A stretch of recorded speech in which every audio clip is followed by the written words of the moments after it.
Right, so the Tories have had their biggest donation in over 20 years, apparently. Just now come in, a £5 million donation from a billionaire called Mohammed Mansour. And it seems a very strange time to splash the cash on the Tories, like that, on a party that seems scandalised and on its backside nearly every other day now. But I looked at the name of this chap and I was thinking to myself, I've written about this guy before, haven't I? And indeed I had. It was back when Nadim Zahawi and his tax avoidance scandal was still big news, so this might have got lost in the mix somewhat because Mansa has significant links to Russia. Despite Sunak's demands that British businesses do not operate in Russia, all despite his wife's links via Infosys, of course, all despite Mansa himself being the Tory party's senior treasurer, so overseeing his own donation here. That's interesting, isn't it?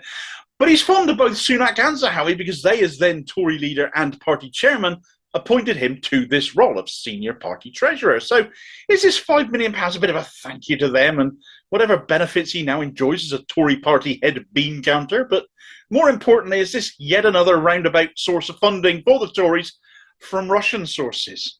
Well, pulling a Sunak, who still enjoys those Moscow-derived revenue sources, allegedly, via his wife's dividends from her family's firm. Because as far as we know, she's still taking them. As far as we know, Infosys is still doing business in Russia. Mansa himself is no stranger to politics. He was formerly the Egyptian transport minister under the administration of the Egyptian dictator Hosni Mubarak, a man who routinely rigged elections, killed protesters, and ended up being sentenced to life imprisonment after the Arab Spring revolt. And now Mansa works for the Tories. I wonder if he's been an advisor on voter suppression for them as well. Anyway, Mansa made his money via his family firm, the Mantrak Group conglomerate, who through various subsidiaries provide Caterpillar heavy plant machinery around the world. One such subsidiary is called Unitrack, through which Mansour has in the past donated some £600,000 to the Tories. Mansour, prior to this latest donation, had himself handed the Tories a total of £2 million to date. So he really is throwing a lot of money at Sunak and co, who he is on record as saying is a very capable Prime Minister who understands how growth is generated in a modern economy.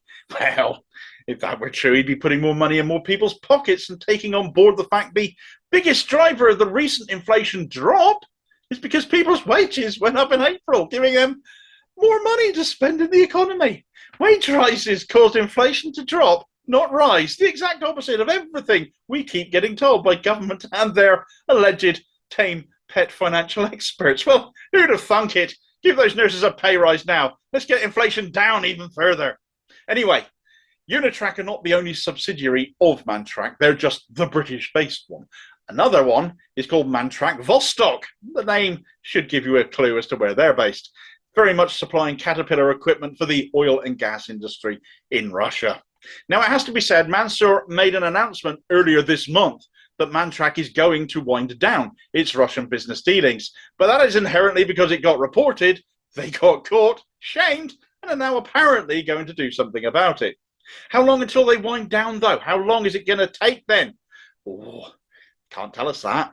About the same length of time it's going to take Infosys to, I suppose, because they're still there, allegedly. Has it or hasn't it? At the end of the day, though, winding down isn't wound down, is it? So any money Mansour gives to the Tories at this current present in time, millions of pounds as he just has, encouraging others to donate too by holding lavish donor events as party treasurer.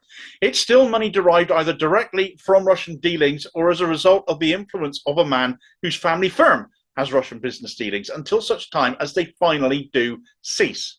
So why now, though? That's the burning question. What is it about the Tories here and now that has prompted this massive record-breaking donation? Well, they are unsurprisingly going through a bit of a donation slump elsewhere. Nobody likes to back a loser. And after the local elections, boy, is Sunak one of those right now. Not least people who want a government run in their interests, which is ultimately what donors pay for, isn't it? So if that government is looking set to fall, better back another horse. And there's Keir Starmer waiting in the rings, jumping up and down on the sidelines, going, pick me, pick me. And indeed, some may well be doing just that, as donations to Labour have now exceeded donations to the Tories. That is not a picture we see very often. Wealthy individuals buying influence in the likely next government, nothing ever changes because they pay to make sure it doesn't, no matter who is running the show. So this massive donation from Mansour might well be a bit of showboating by a Tory loyalist, a donor who won't desert, come what may, for other donors, and is making a bid to other donors to come back it's still safe to back the Tories. Starmer's too unpredictable. Better to back the liar you know than the liar you don't, perhaps. That kind of thinking might be the driver. But under the Tories, inequality has risen on steroids. So if this guy thinks nothing of handing millions more to the party, bringing that about, and is cheerleading for more people of wealth to do the same, that he used to work for a dictator doesn't come as much as a surprise, really, does it? That his firm would no doubt have carried on supplying Putin's Russia too, if not caught out for that, comes as no surprise either. Nor is there vagaries regarding when that will actually stop. Frankly, the Tories are welcome to him. Not that I think Labour will be any different the way they're going now as well. That Labour, the party of the ordinary working classes, now receives more donations than the Tories should be a source of absolute shame, because they haven't exceeded the Tories' funding based on trade union dues going up, that's for sure. Simply being associated with somebody like Mohammed Mansa, given his past, should be embarrassment enough for Sunak and co. But his privilege has been paid for, and he's been handsomely rewarded for it with a privileged position within the Tory party as well. They can have his money, they can have their donors' money, but if you're giving them your vote for free, unless you're loaded too, you're mad. Meanwhile, after you've liked, shared, and subscribed to this channel, because here is where you'll get the no-holds-barred truth, untwisted from those mainstream narratives. If bullshit came in knots, this is where you can get them undone. You can read all about Zahawi's connections to this chap Mansour, and a bit more about this Tory donor's dealings here, along with hundreds of other videos at your disposal. And I will hopefully catch you on the next video. Cheers, folks.